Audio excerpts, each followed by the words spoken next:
Welcome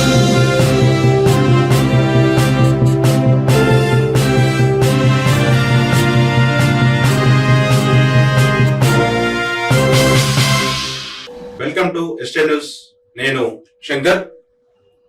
ఈరోజు topic ఏంటంటే, విద్యార్థి దశ నుంచే ఎన్నో ఆర్గనైజేషన్లో ఎన్నో ఉద్యమాలు చేసి విద్యార్థి హక్కులకై, విద్యార్థులకు చెందాల్సిన రీఎంబర్స్మెంట్కై ఎన్నో ఉద్యమాలు పోరాటాలు చేసి విద్యార్థి ఎన్ఎస్సిఐతో పాటు ఇక రాష్ట్ర స్థాయిలో అనేక ఆర్గనైజేషన్లో పనిచేసి ప్రస్తుతం యాదవుల హక్కుల కోసం పోరాడుతున్న నాయకుడు జక్కుల రామ్ యాదవ్ హక్కుల పోరాట సమితి, జాతీయ యాదవ హక్కుల పోరాట సమితి రాష్ట్ర కార్యదర్శి, తెలంగాణ రాష్ట్ర కార్యదర్శి జక్కుల రామ్ యాదవ్ మన స్టూడియోలో ఉన్నారు. వారితో మాట్లాడదాం. నమస్తే రాము. నమస్తే రామ్. బాయనా? ఏంటి విశేషాలు? ఎట్లా ఉంది రాజకీయం? ఏం నడుస్తుంది ఇప్పుడు? ఎట్లా మీ జేహెచ్పిఎస్ పరిస్థితి ఏంది? జాతీయ యాదవ హక్కుల పోరాట సమితి, ముందుగా ఎస్టెన్ న్యూస్ వాళ్ళకి నమస్కారం.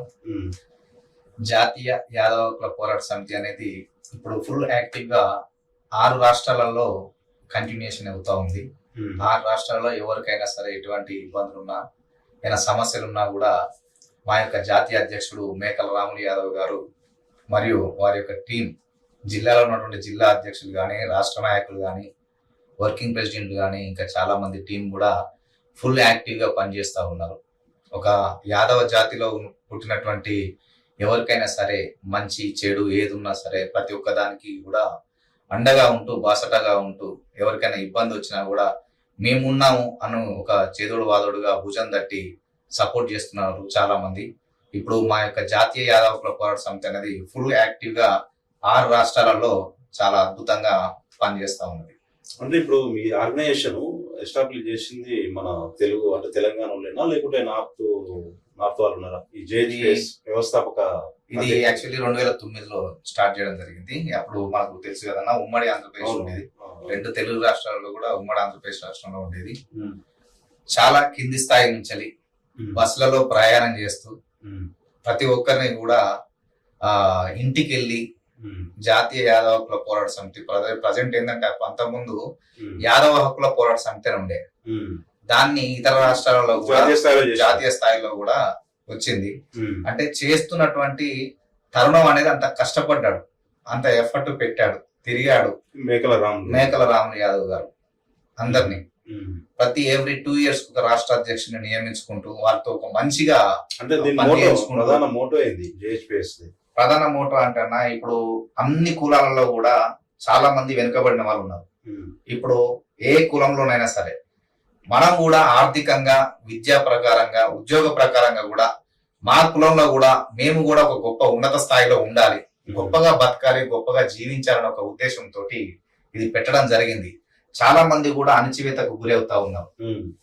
అగ్రవర్ణాల చేతులలో కూడా అణచివేతకు గురవుతా ఉన్నారు. అది ఏ విధంగా సరే, రాజకీయంగా కావచ్చు, విద్యా ఉపాధి పరంగా కావచ్చు, మనకు వచ్చే హక్కుల పరంగా కావచ్చు, ఆర్థిక రాజకీయ అన్ని విధాలలో కూడా వెనుకబడితనంగా ఉన్నారు. కాబట్టి అందరు కూడా ఒక గొప్ప స్థాయిలో ఉండాలి. మీ కమ్యూనిటీలో చైతన్యం తీసుకురావడానికి ఇంకొకటి ఏంటంటే, వాళ్ళకి చాలా మంది నిరుపేద కుటుంబం నుంచి వచ్చిన వాళ్ళకి ఒక రూట్ అనేది తెలియదు.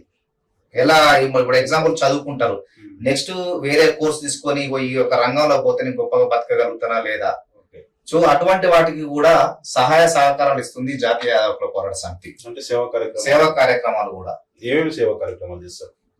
సేవా కార్యక్రమాలు అంటే, ఇప్పుడు మామూలుగా మా సంఘంలో ఉన్న వాళ్ళు కొంతమంది అంటే పేదల కోసం హాస్టల్స్ గానీ, తర్వాత ఫీజు గురించి మాట్లాడడం కానీ, పేద పిల్లలు చదువుకోలేని పరిస్థితుల్లో వాళ్ళకి కూడా ఆర్థిక సాయం కూడా చదివిపిస్తా ఉన్నారు. అవును రాము, ఒకటి అసలు నీ బ్యాక్గ్రౌండ్ ఏంది? ఎక్కడ మీ ప్రాపర్ ఎక్కడ, ఏం చదువుకున్నావు, ఏ ఆర్గనైజేషన్ నుంచి వచ్చినావు? నాది వచ్చేసి ప్రాపర్ మోత్కూర్ మండలం, రాగిబావి గ్రామం, యాదాద్రి భువనగిరి జిల్లా. ఏంటంటే, ఒక పేద కుటుంబంలో జన్మించి నేను 10th కంప్లీట్ తర్వాత ఒక హోటల్స్ లలో పని చేసుకుంటూ ఇంటర్ కంప్లీట్ చేశాను. ఇంటర్ కంప్లీట్ చేసిన తర్వాత డిగ్రీ ఫైనల్ ఇయర్ లో నాకు పెళ్లి అయింది. ఆ డిగ్రీ కూడా ఇక్కడ హైదరాబాద్ లో వివిధ హోటల్స్ కానీ బేకరీలో కానీ పని చేసుకుంటూ పార్ట్ టైం జాబ్ చేసుకుంటూ నేను డిగ్రీ కంప్లీట్ చేశాను. ఎంఏ పొలిటికల్ సైన్స్ అనేది సబ్జెక్ట్ తీసుకొని కంప్లీట్ చేయలేదు. సో నా యొక్క అంటే పీజీ డిస్కంటిన్యూ అప్పటికే మ్యారేజ్ అయింది, బరువు బాధ్యతలు. NSA లో కూడా చేసినట్టు విన్నాను. అవును, ఎన్ని సంవత్సరాలు చేసిన NSA లో నేను ఇంటర్ ఫస్ట్ ఇయర్ లో ఉన్నప్పుడు మా గురువు గారు కందుల విక్రాంత్ అన్న గారి ఆధ్వర్యంలో స్టూడెంట్స్ కు జరుగుతున్నటువంటి ఇబ్బందులు, కాలేజ్ సమస్యల పైన గట్టిగా పోట్లాడి ఇబ్బందులు ఏదైనా ఉన్నా కూడా సమస్యలు చాలా వరకు తీర్చి మేము కూడా మొదటగానైతే నేను NSA నుంచే చాలా మందికి అయితే పరిచయం కావడం జరిగింది. Congress party national students union of ఇండియాలో ఫుల్ యాక్టివ్ గా మంచిగా పోట్లాడిన వ్యక్తులం. సీరియస్ గా ఫుల్ టైం తిరిగి. ఇప్పుడు నాకు ఒక్క డౌట్, అంటే ప్రేక్షకులకు డౌట్ అదే, ఇప్పుడు నువ్వేమో బీసీ ఆర్గనైజేషన్ యాదవ కుల పోరాట సమితి బీసీ ఆర్గనైజేషన్ లో మొన్న బీసీ జాబ్ లో కూడా యాక్టివ్ గా పాల్గొన్నావు. మరి మీ రాజకీయ గురువు ఏమో రాజగోపాల్ రెడ్డి మునుగోడు ఎమ్మెల్యే. మరి ఎట్లా నీకు ఆడ ఏమన్నా ఇబ్బంది కాదా? ఎలాంటి ఇబ్బంది ఏమి కాదు. మనకేంటంటే ఇప్పుడు జాతీయ యాదవ కుల పోరాట సమితి అనేది ఎందుకు పెట్టాము, యాదవులలో కూడా డెవలప్మెంట్ కావాలి, యాదవులు ఉన్న పేదవాళ్ళు గొప్పగా ఎదగాలనే ఒక ఉద్దేశంతో ఇందులో పాల్గొనడం జరిగింది.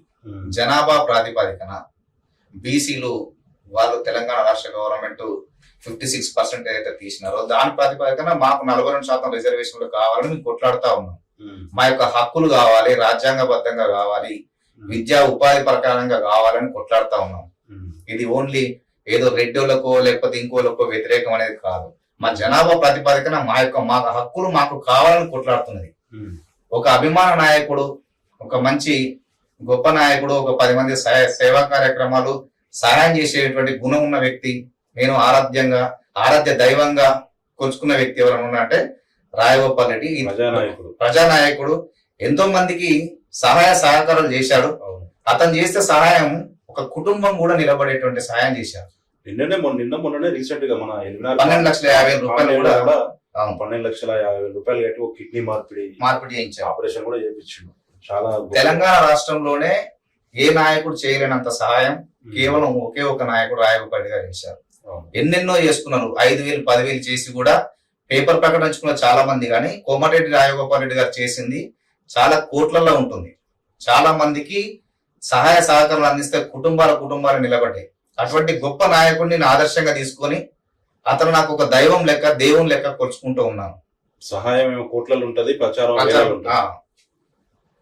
పరిస్థితి. సరే, ఇంకోటి, ఇప్పుడు ఎట్లా ఉంది పరిస్థితి రాష్ట్ర వ్యాప్తంగా కాంగ్రెస్ ప్రభుత్వం పైన కానీ ఈ 2 సంవత్సరాల పరిపాలన కూడా ఎట్లా ఉంది స్టేట్ వైజ్ గా అన్న? ఇప్పుడు వచ్చేసి 2 years అవుతా ఉంది. అంటే ఇప్పుడు డిసెంబర్ వస్తే కాంగ్రెస్ పార్టీ అధికారంలోకి వచ్చి ఒక 2 సంవత్సరాలుగా వస్తా ఉంది.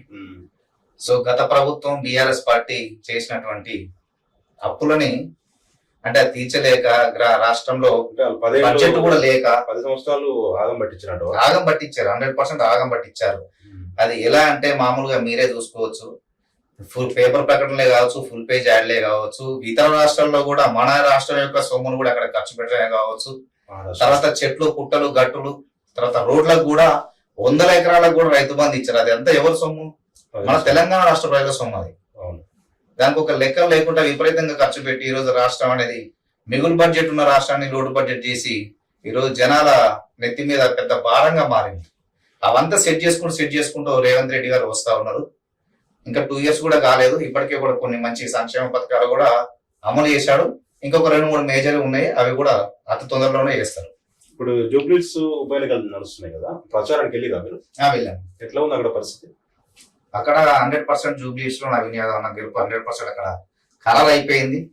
ఇక్కడ మేము తిరుగుతున్న ప్రతి గలీలో గానీ ఇంట్లో గానీ వాళ్ళే స్వయంగా చెప్తా ఉన్నారు, ఏ ఆపద వచ్చినా సాపద వచ్చినా మాకు నవీన్ అన్న గారు ఇక్కడ లోకల్ మనిషి, లోకల్ గా ఉండేటువంటి వ్యక్తి, ఇతన్ని ఖచ్చితంగా మేము గెలిపించుకుంటే ఇప్పుడు ఎట్లా కాంగ్రెస్ పార్టీ అధికారం ఉంది కాబట్టి ఏదైనా సంక్షేమ పథకాలే కావచ్చు లేకపోతే డెవలప్మెంట్స్ కావచ్చు, ఏదైనా వచ్చినా కూడా జూబ్లీస్ అనేది 100% డెవలప్మెంట్ చేస్తారు.